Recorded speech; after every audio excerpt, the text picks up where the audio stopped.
وقله الادب اللي انتوا عاملينها دي. بقول لك ايه، لم لسانك واقطعه لك من لجلوه. مش كفايه المسخره اللي انتوا عاملينها في البلد؟ انتم لا صوروا ولا حاجه، انتوا بتفرقعوا بس. مش احسن من بتوع الكلام اللي ساعه الجد بنهرب زي الفراخ؟ احنا اللي زي الفراخ. لو راجل تعالى لي هنا ونوريك. انت اللي هتوريني يا شيخ لبهان. انا لو كان معايا سلاح كنت عرفت اوريك.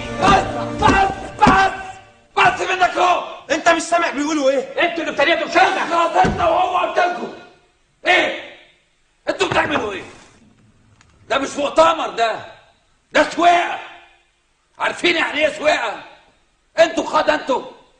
انتوا ثوار عاوزين تحرروا بلدكم وتبنوا مستقبلها. ده مستقبل اسود من هيلبس 60 نيله. ده انتوا مش عارفين تتوحدوا ورا كلمه واحده.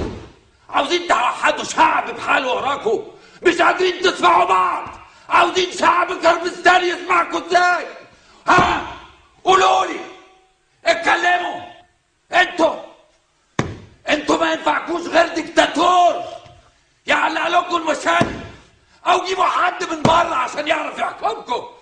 انتوا مش عارفين تحترموا بعض. عاوزين العالم يحترمكم